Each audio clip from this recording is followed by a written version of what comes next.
Добар ден, почитувани. Го следите магазинот за родителство 0+ месеци. Денеска ќе разгледаме две интересни теми. Кои се најчестите предизвици со кои се соочуваат современите семејства, од конфликтите во партнерските односи, па се до предизвиците на работните места, домашните обврски и родителските задачи. На оваа тема зборуваме со психологот Натка Пачовска. Во денешната емисија ќе разгледаме и како се регулирани породилните отсуства кај нас, во Европа и светот. Кој модел најдобро ги поддржува родителите? Ќе ни појасни Кристина Најдовска-Илиевски, правен експерт. Разговорот ќе го проследите веднаш по рекламите. Останете на Телма.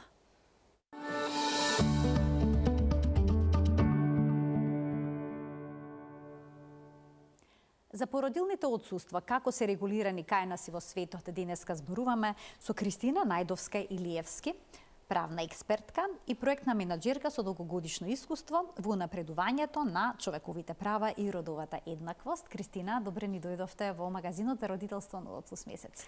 Добар ден и благодарам на поканата и првенствено сакам да се заблагодарам пошто ме најавивте како правна експертка. Така да гледам дека веќе джендер баланс кај нас се користи, тоа сум многу ме прави среќна поради тоа што како експерт во таа област се радувам кога имам именување по тоа што сме како жени. Така, ќе треба време за тоа да се прифати, но почнуваат работите да се менуваат. Во различни земји, различна е должината на породилните отсуства. Сега, можете ли да ми ги апострофирате клучните, најважните, најзначајните компаративни разлики, односно кои земји имат најдобри практики, а кои имат најнедарежливи политики во однос на породилното отсуство? Вака, најнапред ќе направам дискрапанца што е породилно отсуство, што е родителско отсуство, пошто кај нас се уште имаме дилема дали имаме или немаме породилно отсуство, односно родителско отсуство. Породилното отсуство е оное кое што е стрикно само за родилката, односно за мајката. Додека родителското отсуство е оное кое што го има и таткото, односно двајцата родители. Во однос на породилното отсуство како такво, нашиот сосед Бугарија го има едно од најдобрите во светот, дури имаме 58,6 недели породилно отсуство, но овде не спаѓа родителското отсуство, односно нема дефинирано законски дали таткото би можело да ги користи тие 58 недели или не. Во однос на најлошото го има САД, како земја која што нуди 0 денови платено породилно отсуство, односно родителско, и таму само ќе напоменам дека дури мајките можат да земат 12 недели, односно 3 месеци, доколку се во компанија која што има плюс 50 вработени и е вработена повеќе од 12 месеци. Така да, во однос на Европа, Швајцарија како земја која што ние сите милуваме да кажеме дека е една од земјите кои што е како утопија, има едно од најлошите породилни и родителски отсуства. Генерално имаат само 14 недели породилно и некаде се исплаќа околу 75% од плата, но највисоката исплата на дневна основа е 232 евра по ден. Така да, во однос на тоа, Швајцарија не е така добар пример, но скандинавските земји, ќе се навратам повторно на тоа што е добро, скандинавските земји се одличен пример што е добро, односно колку е добро да се има породилно отсуство и колку самите татковци се имаат политика на инклузија во делот на растење на детето во првите клучни 1000 денови од неговиот живот. Ке се навратиме подоцна за улогата на таткото и користењето на родителското, односно татковското отсуство. Би сакала сега да се потенцираат предностите во детскиот развој, доколку еден од родителите остане подолго време дома на породилно отсуство. Кои се тие? Јас како правен експерт нема да ја заземам темата, пошто знам дека потоа имате гостин кој што е баш психолог кој што баш неговата тематика на работа е таа. Но од моје лично искуство ќе говорам и од тоа што нели како експерт го имам работено и читано, когнитивниот, психолошкиот и физичкиот развој на децата во тие први 1000 денови е еден од најбитните. Значи многу статии укажуваат дека децата во првите месеци од живот, таа емоционална поврзаност која што имаат со родителите во текот на животот многу им помага. Таа тој физички развој, тој когнитивен развој кој што го имаат, е една од значајните придобивки кое што детето во својата поврзаност со мајката и со таткото во текот на годините му дава се поголем и поголем ветер во грб, што јас би рекла, за неговите постапки понатаму. Кристина, а како влие должината на породилното отсуство во различни земји врз стапката на вработеност кај жените? Еве споминавте Шведска, која што има 480 денови, ако не се лажам, платено породилно отсуство, кое што може да се дели нели меѓу партнерите. Имам исклучително висока стапка на вработеност кај жените. Па можете ли да направите компарација со земјите кај кои што ова отсуство породилно е помало или пак не е платено?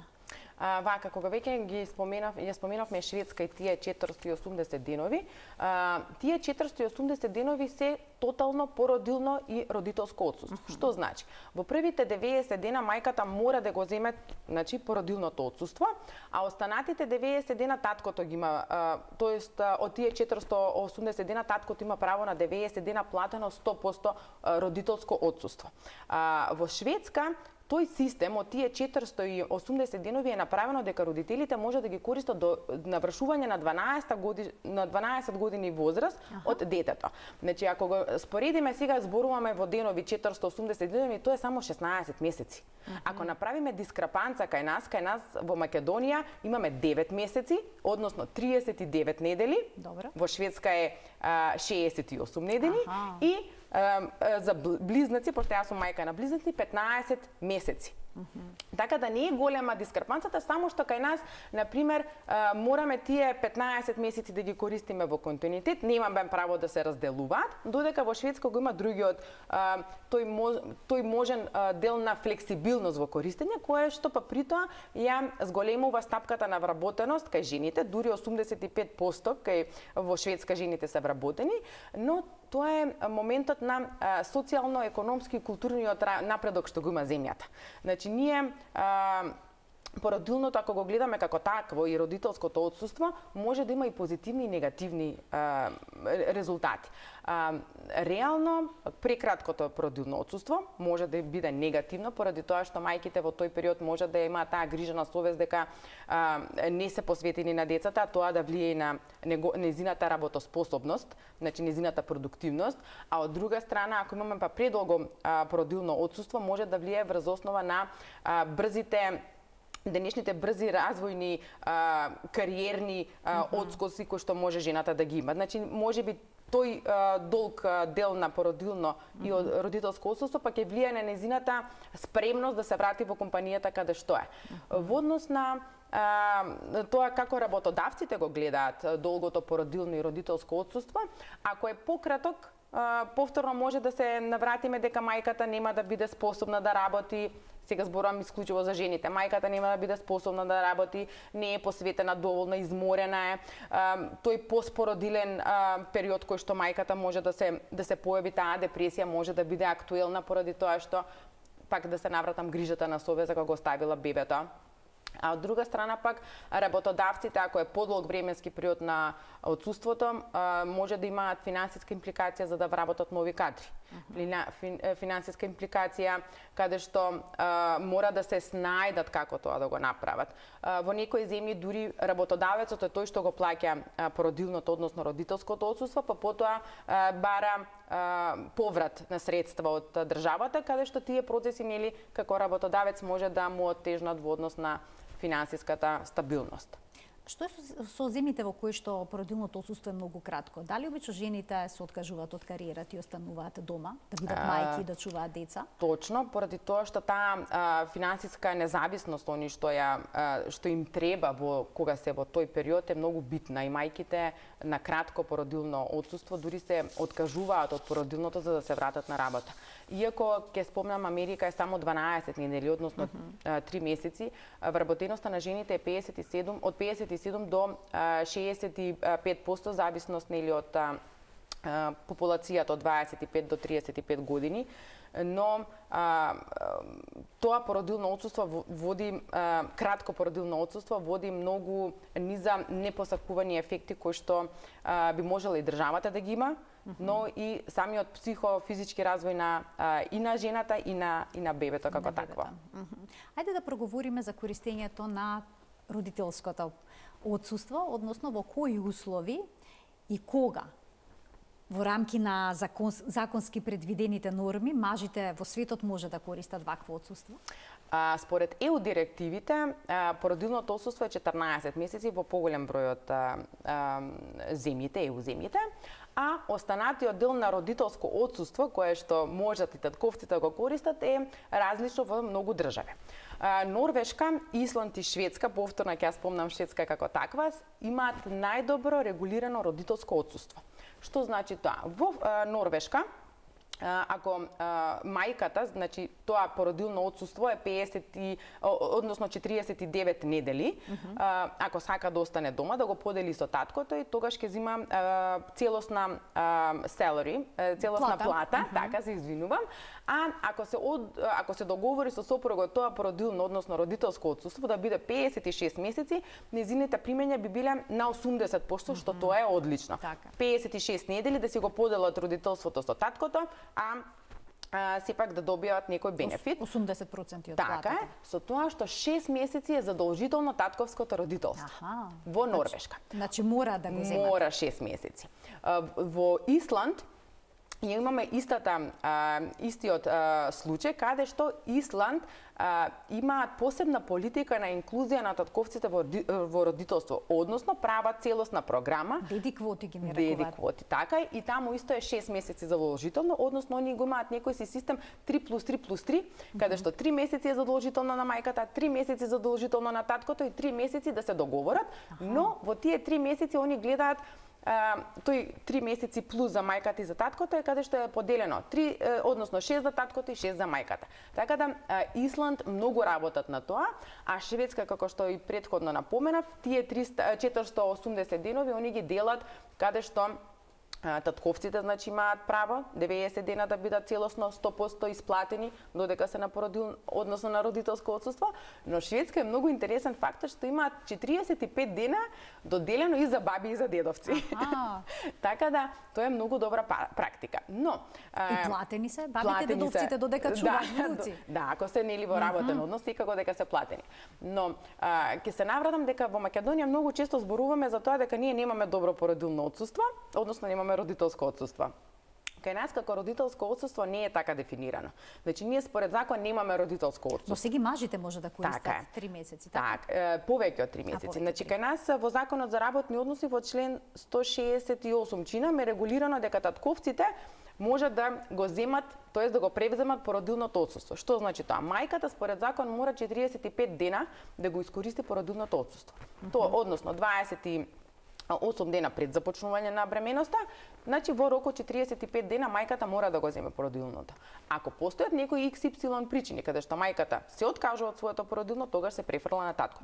Веќе во Македонија имаме ние таква пракса. Така е, каде што гостувале? Така е, одлично. Одлично, така што веќе се радувам дека имаме таква нагорна линија каде што татковците го земаат. Да. Така да не сме за жалење во однос, што тоа ми беше поентата, не сме за жалење во однос на породилното и родителското отсуство во однос на земјите околу нас. Како влијаат културните и општествените норми врз тоа дали мажите ќе го искористат правото на родителско отсуство или не? Како тоа изгледа на Балканот? Колку често мажите се одлучуваат на ваков чекор? Балканот е дека мајките се за децата, а татковците се да одат на работа и да ги заработуваат парите генерално. Но веќе многу повеќе се наложува тоа дека самиот мајндсетинг на татковците се менува. Не е веќе срамота да се чета детето во парк, но сепак нели имаме овде, како што спомнавте, тие културни разлики на Балканот, што ќе ги кажеме со тие во Западна Европа, дека мажите ако чуваат деца се слаби, дека се немотни, дека жената е над нив и некои си такви коментари кои што можеби веќе ќе ги оставиме во минатото. А односно, пак ќе напоменам, Франција, иако имаат родителско отсуство, не татковците не го користат. Дури таму имаме многу мал процент на тие 16, они имаат можност 16. Како објаснување има зошто слабо го користат? Дека треба да работат, поради тоа што 16 месеци они имаат 16 недели имаат право на породилно, воопшто не се користи. Јапонија имаат 1 година, сега збориме малце на светско ниво, Јапонија имаат 1 година, таму дури над 10% под 10% искористеноста на породилното отсуство, а не па на родителското. И знаете, самите работодавци можеби го наметнуваат трендот дека работата треба да се следи. Работата е таа што е битна. И можеби самиот пример дека лидерите, односно тие сопствениците на фирми не ги земаат породилните отсуства, му даваат некаков фидбек, не фидбек, туку му даваат некако притисок на самиот работник дека не треба да го зема тоа родителско отсуство, односно дека треба да оди на работа, а мајката е таа која што нели го родила и треба да го гледа детето. Но сметам дека веќе како поменуваат годините, новите генерации нека го омекнуваат на тие предизвици од минатото, како Балкан, и мислам дека сето тоа ќе биде малце по-софт како поменуваат годините натаму. Стигнавме до компаниите. Како сега тие се приспособуваат на фактот дека и мажите користат родителско отсуство? Еве, на пример, компаниите во Исланд, како го организираат работниот процес во периодот кога мажите го користат ова отсуство? Како што напомена, во Исланд има веќе политика на инклузија на татковците во родителското отсуство. Значи, самите компании креираат политики, самите компании имаат мотивации каде што ги тераат со своите вработени да го земат тоа родителско отсуство. Дури имаме компании на светско ниво кои што, иако можеби според во државата не е пропишано некакво определено родителско право, тие го даваат. Например, Spotify дава 6 месеци платено фул родителско отсуство.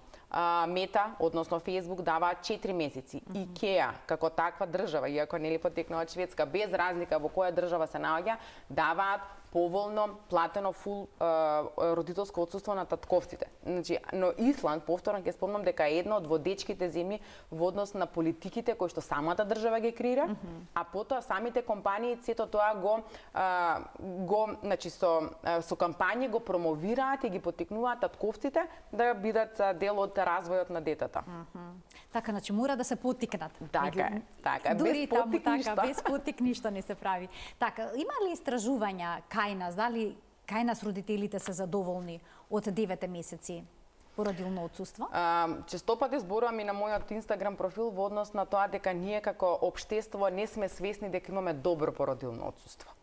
Можеби како нели 9 месеци со 15 месеци за близначна бременост, можеби како такво ние сметаме дека не е доволно, дека треба повеќе. Дури чинам дека имаше пред некое време и предлог закон за породилно отсуство, каде што се бараше зголемување на породилното, но сметам дека можеби треба нашето породилно отсуство, ние што го имаме во Македонија, само да се направи флексибилно. Односно, мајката да може да користи скратено работно време, да може да си ги комбинира деновите кога би одела на работа, кога не би одела на работа. Да имаме промоција на тоа дека татковците може да го земат отсуство од работа, дека тоа исто ќе биде покриено од страна на во нашата земја Фонд за здравствено осигурување. Значи, сето тоа поттикот што би требала мајката како таква да го искористи, поради тоа што тие 9 месеци, односно 15 месеци додека сме дома, сме целосно фокусирани на децата. Зборувам сега за Република Македонија како таква и немаме некако социјална инклузија на ние како мајки со надворешниот свет, поради тоа што тие 9 месеци ние сме насочени само кон бебињата и нивните потреби, а ние како мајки нашите потреби некако ги ставаме под тепих. Така да можеби само промената од 9 месеци последователно да се премене во флексибилно би било совршено, поради тоа што многу статии укажуваат дека идеално породилно, односно родителско отсуство би било од 6 до 12 месеци. Од 6 до 12. Од 6 до 12. А ние имаме 9 со 15, што реално сме во тој баланс. Така. Што сметате во однос на враќањето на работното место? Дали флексибилно работно време е идеално за жените кои што се мајки? Во првите месеци тоест првите години од животот на децата, да, тоа сметам дека е повеќе од потребно, поради тоа што децата се разболуваат, растат, се развиваат, имаат своји потреби. Мајките мора нели да бидат и тука, но мора и заради нивната психолошка зрелост да се вратат на работа. Така да сметам дека работодавците можеби нема да бидат срекни во таа приказна, каде што мајката ќе се појавува, па нема да се појавува, но во однос на психолошкото и менталното здравје на мајката и на детето, тоа мислам дека е повеќе од потребно. Кристина, ви благодарам многу за вашето денешно гостување во магазинот за родителство 0+ месеци, што ни ги предочивте сите овие разлики во породилните отсуства во светот, па и кај нас. Благодарам на поканата. Почитувани, останете на тема. Во продолжение на емисијата ќе зборуваме за предизвиците на современите семејства во 21. век. Ќе дознаете и како породилните отсуства влијат врз семејната, односно партнерската динамика, особено ако еден од партнерите чувствува дека е нерамноправен, односно дека целиот товар паднал врз неговиот грб. Останете на тема.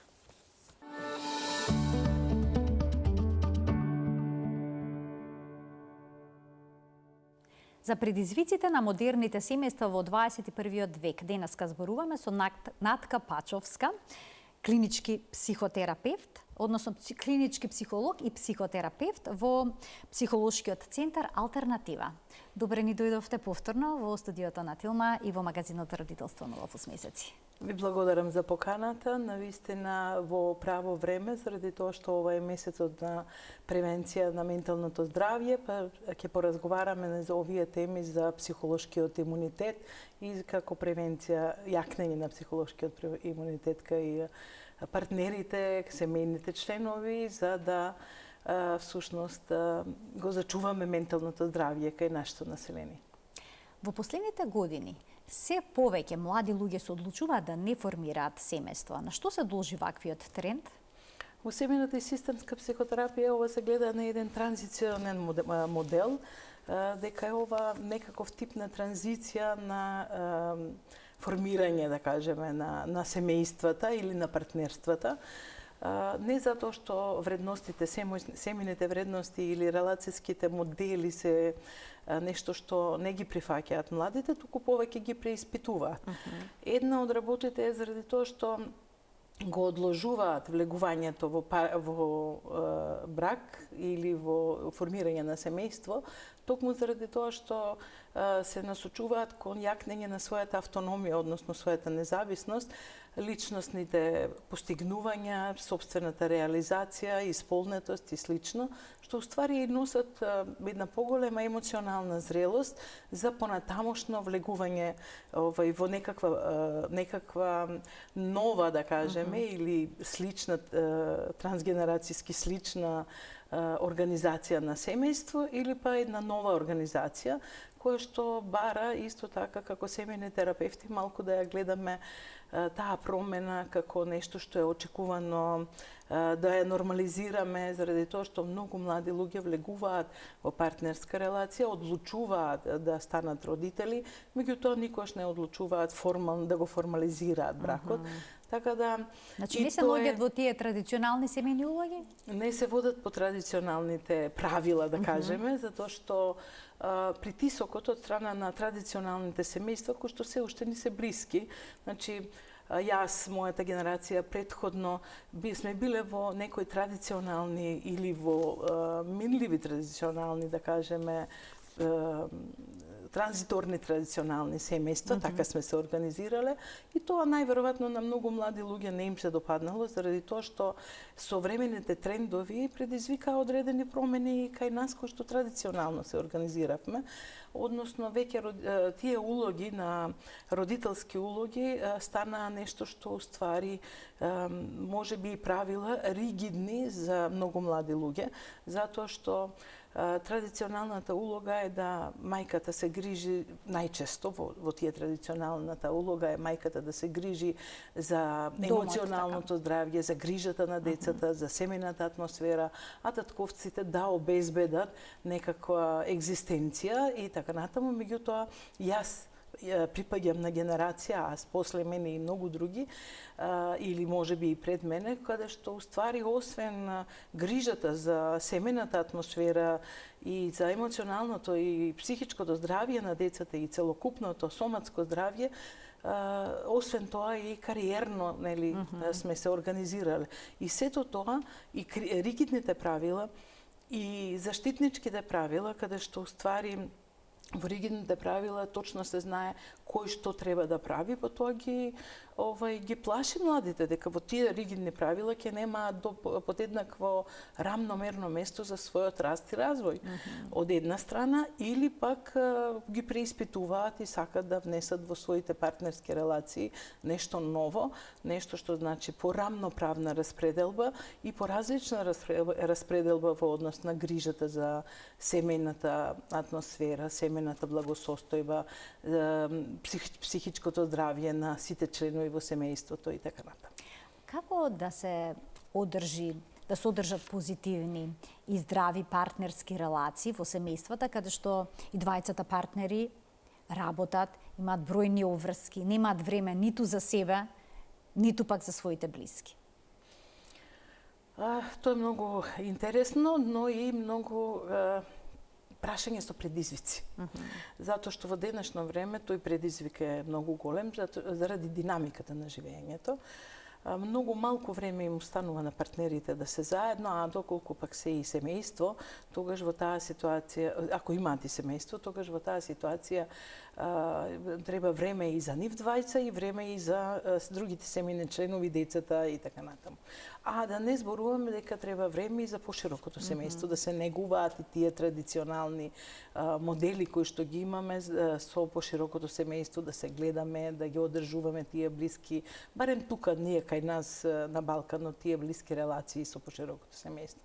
И сега тука прашањето е како, заради тоа што спомнав дека сите млади сакаат своја автономија, сакаат своја независност и тоа автоматски значи свое индивидуално време и свое заедничко време. И тоа е природна снага во сите нас каде што имаме потреба и за индивидуалност и за заедништво. И треба еден добар баланс за тоа.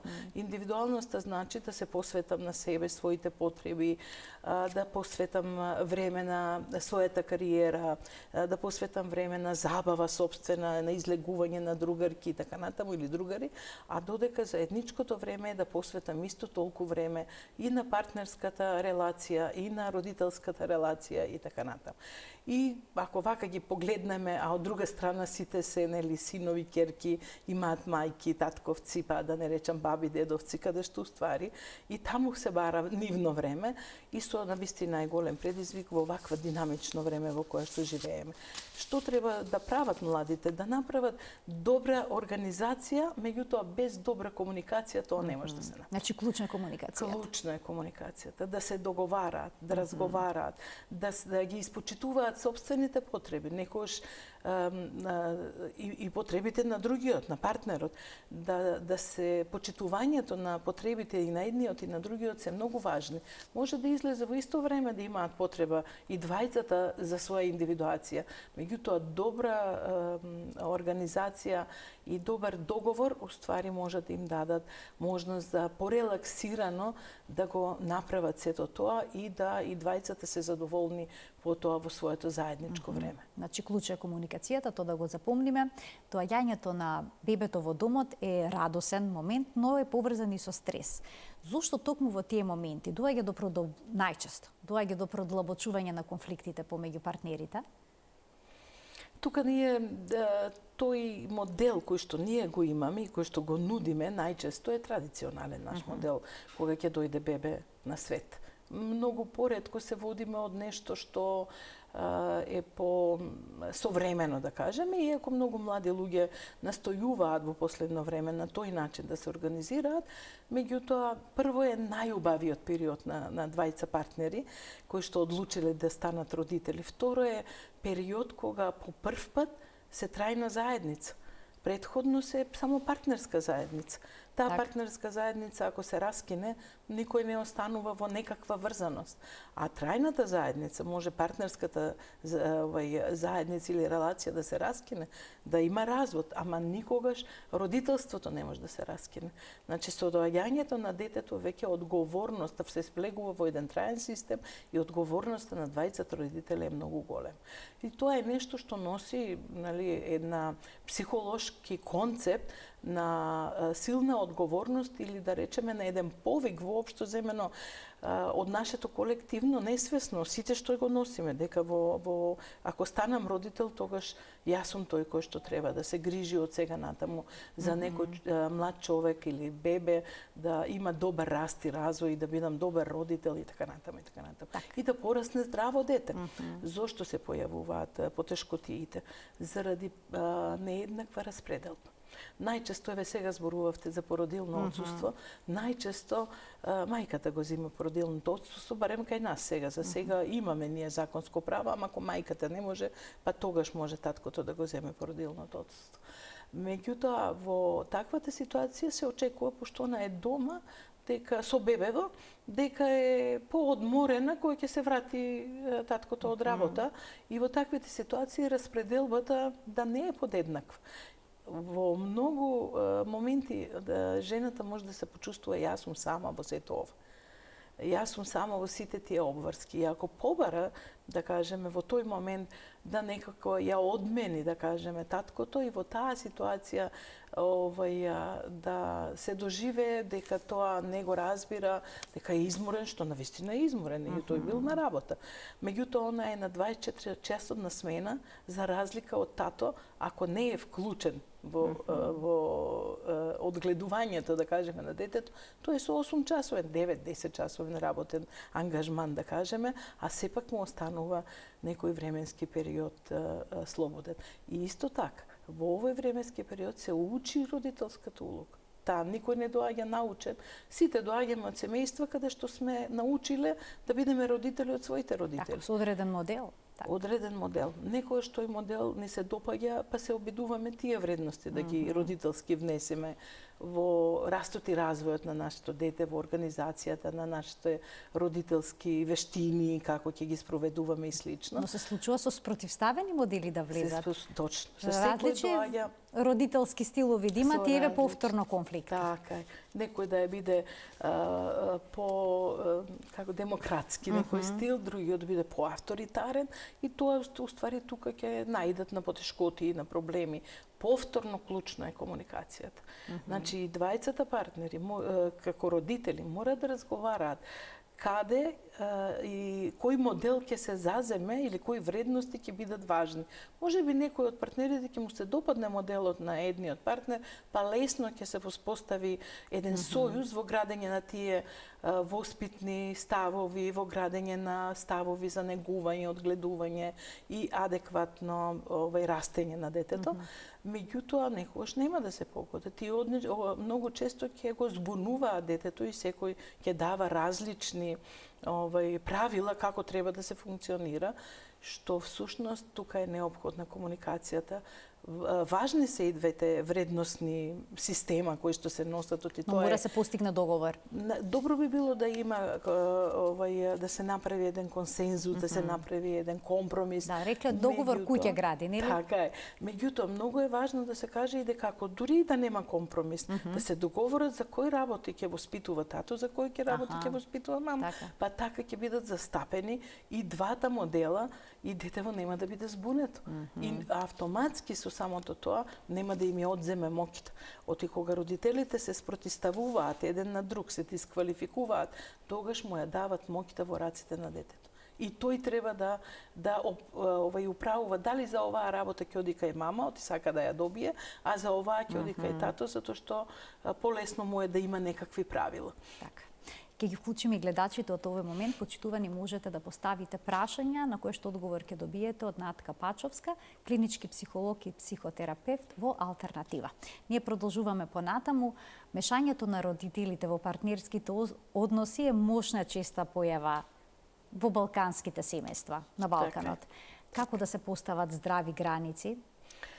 Најпрво овој услов кој што на почетокот го зборувавме, дека многу млади луѓе се насочуваат кон постигнување на својата независност. Значи, многу е важна емоционалната независност. Многу млади луѓе постигнуваат физичка независност, постигнуваат финансиска независност од своите родители, професионална независност и така натаму. Меѓутоа, тешко е постигнуваат емоционалната независност. И често пати им треба совет од или не може да донесат самостојна одлука, па им треба совет од своите мајки, татковци и така натаму, од своите примерни семејства. Што е важно тук? Добрата граница ја определува и не е лошо да се добие совет. Меѓутоа, како ќе се применува понатаму и колку ќе биде присутно. Да не излезе дека уствари партнерот или партнерката влегла во брак со свекрвата или со таштата. Затоа што нивните правила или нивните совети ќе бидат доминантни во одлучувањето на нивната ќерка, односно нивниот син. И ако тоа партнерите го забележат, тоа е нешто што ќе прави проблем понатаму. Што е важно? Секој кон своето семејство треба да направи граница и да се заблагодари за советот. Меѓутоа дека они се тие кои што ќе одлучуваат. Они двајцата ќе одлучуваат дали ќе го прифатат целосно, ќе земат дел од тоа или ќе донесат нешто ново како одлука. И втор момент е многу важен. Многу се они важни кога ќе се бабите, дедовците, тетките, војните, сите се тие важни кога ќе дојде дете во семејството.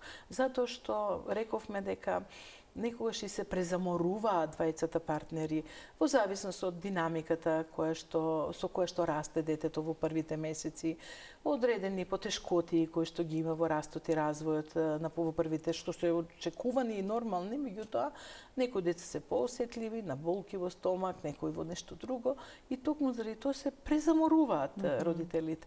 Во таквата ситуација бабите и дедовците се многу важни затоа што и војковците, тетките, чичковците можат да помогнат. Ќе бидат логистика во тие моменти. Ќе бидат логистика, меѓутоа точно и јасно и гласно кажаното од страна на родителите како сакаат да биде одгледувано нивното дете, треба да се почитува. И тоа е уствари еден апел и до едните и до другите, и до младите и до возрастните, да се земе во обзир дека од страна на младите дека градењето на релацијата на детето со баба, дедоите дава сигурност, емоционална збогатеност за тоа дете во неговиот раст и развој, а истовремено пак возрастните да знаат дека родителите си сакаат свој начин, свој стил на воспитување, одгледување на дете и дека они се го поминале своето со нивните деца. Така. А што е со социјалните мрежи и изложеноста на интернетот, каде што постојано се гледаат некои идеализирани, нереални проекции за бракот и за родителството? Дали тоа создава дополнителен притисок? И како, и то премногу, затоа што сите денеска сме на интернет и на интернет се закачени најубавите слики кои што може да постојат. Сите кај што одиме било каде се сликаме кога не е убаво, па дури со семејствата и кога правиме некои забави. Сите се среќни. И сите се среќни, насмејани, исполнети. Нема некој никој не слика кога нешто не му е добро, нели? Сите споделуваат кога нешто е убаво и среќно. И сега тоа знае, ако влеземе во тоа да од тие слики почнуваме да гледаме дека ние во нашето семејство нешто се случува, таму има и убави моменти, но има и некои напорни предизвици. И токму заради тоа, кога ќе се појават напорните предизвици, го има, ама како они може да биде среќни, ама како тој може ова да го обезбеди на својата сопруга, на своето семејство, а како ти ова не можеш и така натаму. И тука почнуваат конфликтите. Многу важно е тука младите, поготово младите, да малце го ограничат тој виртуален момент, туку малку повеќе да си се обратат на себе си, да не скролаат повеќе нежност, и многу е важно и одржувањето на партнерската релација, кога веќе ќе се... Па и комуникацијата што споминавте дека е клучна, а секој си седи на своја страна на телефонот, еве веќе проблем уште еден. Да, нити имаат комуникација, нити имаат негување на партнерска релација. Сите доаѓаат да се одмора малку, детето си легна, заспа и се да се одморам и да дзирнам што има на интернет. И така се одмараат, а при тоа време одлично време ако се искористи Квалитетно за разговор, за близкост. За разговор, за близкост, за одржување, без негување на партнерска релација. Нема да имаме убава семејна атмосфера. И они прво биле партнери, ја негувале својата релација, нежноста била присутна тука, па посакале да станат родители. Меѓутоа, кога ќе се појави родителството заради силните обврски, се заборава на партнерството. Првите години од животот на детето подредена е партнерскиот субсистем над родителскиот субсистем. Заради големите потреби кои што ги имаат децата, захтевноста за да се израсне, да потпорасне, да може да и другите наоколу полесно, да кажеме, да го чуваат, негуваат и така натаму. Во првите, поготово во првата година, кога бебето се уште му е неопходна мајката, дали цица и така натаму, и не е толку можно да се одвојува од мама, многу малку има време за партнерската релација и токму тоа секој миг треба да се користи. 15 минути да има поминување време, заедничко кафе, разговор, прошетка без дете и така натаму, е доволно за да се секојдневно за да се одржува таа релација. Финансиските предизвици создаваат голем стрес. Дали се тие причина или се само повод за продлабочување на незадоволството и конфликтните партнерски ситуации? Најчесто се повод. Бројката е важна, финансиска. Меѓутоа, никој не се фаќа за бројката, туку се фаќа за колку тоа секој заработува или колку останало во текот на месецот веќе се потрошило. Повеќе се разговара за тоа каков е односот кон финансиите, дали некој повеќе троши, некој повеќе штеди, некој се чувствува и што носи исто така од своите семејства како вредност, што значи финансиите, како растеле во своите семејства. Некој растеле во изобилство, некој растеле скромно. И во таа ситуација, уствари, тоа може да направи исто така проблем. Тој што растел во поизобилство, очекува дека стално изобилството ќе го има. И сака да троши, тоа му е еден начин на кој што се научил да се релаксира или нешто слично, а додека другиот пак научил да штеди. И сега во таа ситуација повторно, пак ќе кажам, комуникацијата, добар договор во однос како ќе ги трошат финансиите е многу важен. Во последно време тренд е да има мој и твој пари и мој и твој новчаник. Што сметате за тој пристап?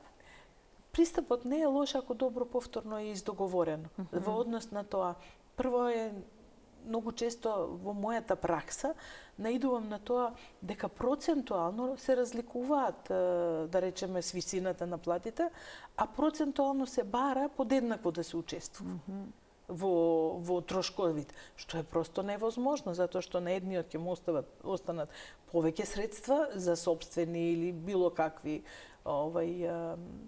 трошења или планирања, а додека другиот ќе истроши целата плата токму на тоа. Ќе остане без пари. И нема, ќе остане без пари. И тоа автоматски пак ќе донесе незадоволство.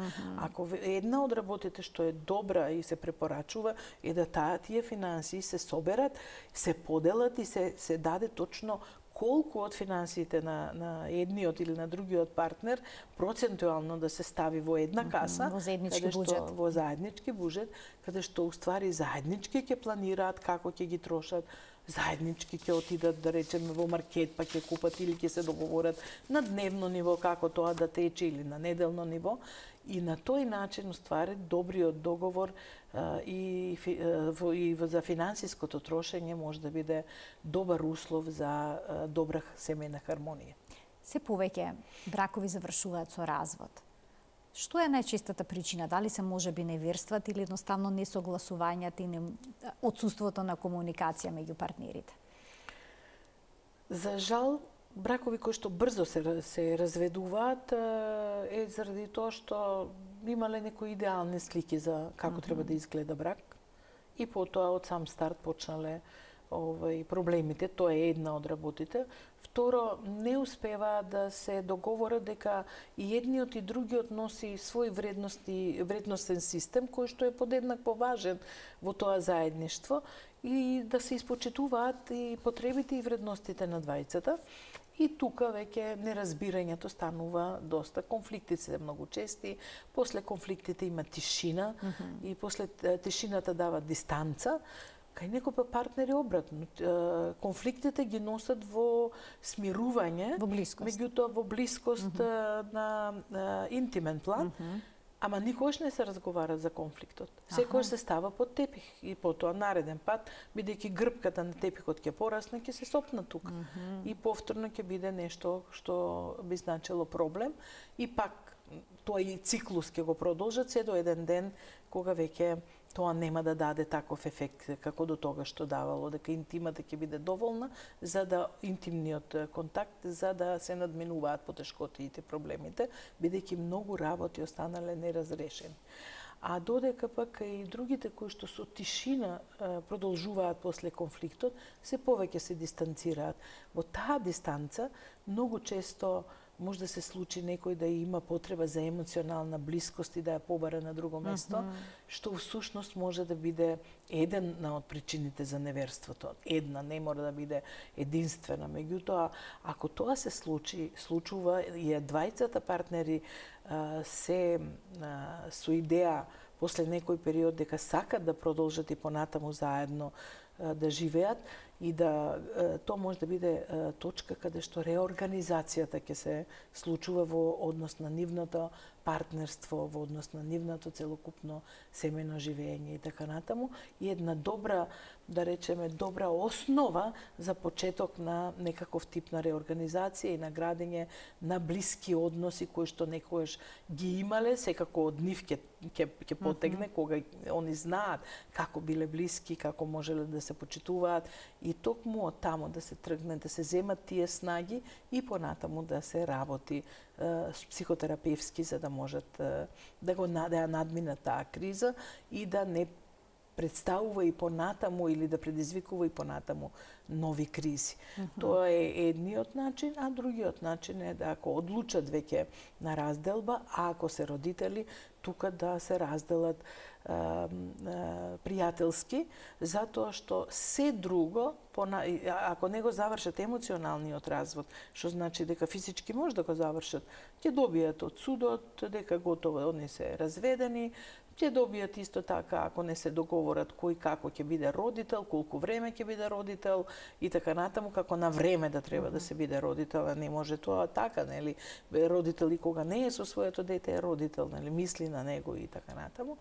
Меѓутоа, заради незавршен емоционален развод, тие со лутината не завршуваат и тука станува нешто што се вика преку детето да стане писмоноша, детето да стално има потреба да се дели, дали кон мама или кон тато треба да покаже да заземе страна дури до тој степен и има многу ситуации кои што ствари можат да бидат едни од силни фактори за одредени ментални потешкоти кај тие деца кои ќе станат возрастни. Така, за последици на ментален план.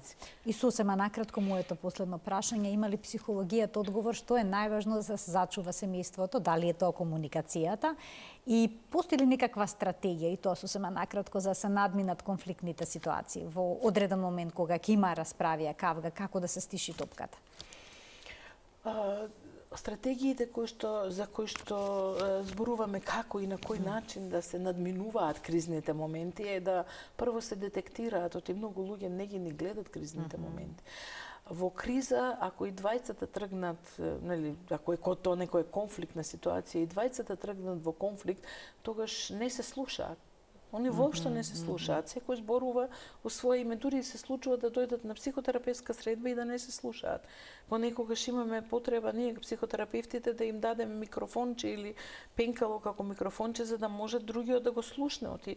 И се влегуваат во збор, него и слушуваат другиот која му е потешкотијата, доколку успеат да се слушнат, тогаш секој од нив може да почне да разговара со другиот што му било тешко во таа ситуација, што го довело во таква ситуација. Или па ние како терапевти ќе прашаме што е тоа кое што него најмногу го погодило. Често пати партнерите кои ќе настане некаква било каква кризна ситуација, се интерпретираат зборовите. Не се слуша содржината, туку позадината, односно невербалниот говор. Дали е со која интонација е кажано и така натаму. Дури и да каже дај ми чаша вода, дури тоа да го каже, сега начинот како го кажал, просто кажа но ти зашто ме дискредитираш, што си така налутен, зошто не ме почитуваш и така натаму и така натаму. Значи многу и од тука почнуваат понатаму кавгите. Важно е да се слушне која му е намерата на другиот со тоа што кажува.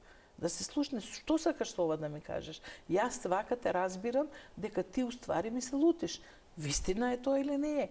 Значи треба да се разговара, пак комуникацијата е битна во цело време, клучна, меѓутоа кога емоциите се присутни, навистина многу ретко одиме во тој баланс на емоционално когнитивно. Треба да биде еден баланс како ќе го изнесеме сето тоа. Често пати емоционално реагираме, што е важно во таквата емоционална реакција едниот да се повлече. Нема веднаш да се разберат, а потоа да се вратат со на истата глава тема. да се и навратат. често пати е окей, застанете. Еден кој може да застане. Дајте си сигнал, знак, доволно е ова. Ама не да се кој ќе се разгори. Така, кога тргнува, пред да се разгори. Се разгори огнот. Значи, тој знак е доволен за да се застане и другиот да направи, да истапи од тука. Оти некојаш и заедништвото во таквата ситуација знае да прави многу голем притисок. И ова оддалечувањето, доволно е еден круг околу зграда, не знам, во кујна да измееш садови, се оддалечуваш и се индивидуализираш, не си во заедништвото и во таквата ситуација може да спласне тензијата. Натка, ќе треба да направиме втор дел, продолжение на оваа емисија и на оваа тема, бидејќи е неисцрпна. Ви благодарам многу за вашето денешно гостување во магазинот за родителство 0+ месеци. Ви благодарам на поканата уште еднаш. Со драга волја би дошла. Ќе се видиме повторно. Почитувани, а ние се гледаме секој работен ден на Тилма во 12 часот и 50 минути, кога заедно учиме за здравјето, како за физичкото, така и за менталното. Ви посакувам пријатен ден.